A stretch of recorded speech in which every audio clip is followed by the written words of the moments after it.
సీతారాముల కళ్యాణము చూద్దామురా రండి.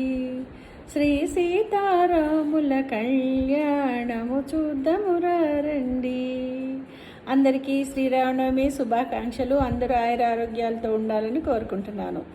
అయితే మా ఇంట్లో పానకం అయితే రెడీ అయిందండి. ఈ వేసవికాలంలో వచ్చేటటువంటి శ్రీరామనవమికి ఈ పానకం సేవించడం వల్ల మన శరీరంలో ఉన్నటువంటి వేడంతా కూడా తగ్గిపోతుంది. అయితే పానకం వడపప్పు కూడా. అయితే ఈ పానకంలో ఏమేం పదార్థాలు ఉంటాయి?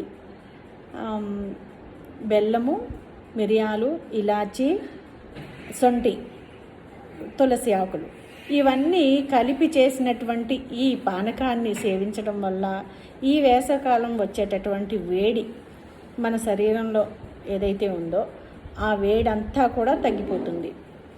అయితే మా చిన్నతనంలో ఏం జరిగేదంటే ప్రతి వీధిలోని ఒక్కొక్క పందిరి వేసేసేసి ఈ శ్రీరామనవమి వారం రోజులు ఉందనగానే ఇవన్నీ కూడా అరేంజ్మెంట్స్ చేస్తూ ఉండేవారు.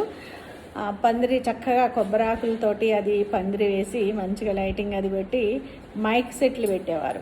అప్పట్లో మైక్లు పెద్ద సౌండ్లు పెట్టి పాటలు అట్లా చాలా బాగుండేది ఆ రోజుల్లో. అది అక్కడ ఉండేటువంటి ఎవరో ఒకరు దంపతులు పీటల మీద కూర్చొని చక్కగా సీతారాముల కళ్యాణాన్ని జరిపించేవారు. ఈ సీతారాముల కళ్యాణం రోజు ప్రతి పందిరి దగ్గర కూడా పెద్ద పెద్ద డ్రమ్ములు పెట్టేసేసి దాని నిండా వాటర్ నింపేసేసి బెల్లం అచ్చులు పెద్ద పెద్ద అచ్చులు వచ్చేవన్నమాట. ఆ అచ్చుల్ని శుభ్రంగా ఇట్లా కొట్టేసేసి రోకళ్ళు పెట్టి కొట్టేసేసి అందులో వేసేసేసి పెద్ద పెద్ద ఐసు గడ్డలు కూడా వేసేవారు.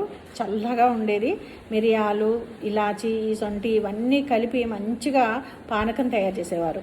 ఎప్పుడైతే ఈ పూజ అవుతుందో, మేము చిన్నపిల్లలం కదా, ఎప్పుడైతే పూజ అవుతుందో ఈ పానకం తెచ్చుకొని తాగాలి అనే మంచి ఇది అనిపించేది అనమాట. అప్పట్లో ఫ్రిడ్జ్లు ఉండేవి కాదు.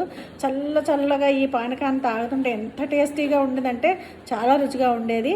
పూజ అయిన వెంటనే అందరం కూడా అక్కడ తాగేసేవాళ్ళం. మళ్ళీ ఇంటికి వచ్చి ఒక క్యాను ఏదైనా పట్టుకెళ్ళి మళ్ళీ ఆ పానకాన్ని తెచ్చుకునేవాళ్ళం. ఇంట్లో అందరూ బాగా తాగేవాళ్ళం అనమాట.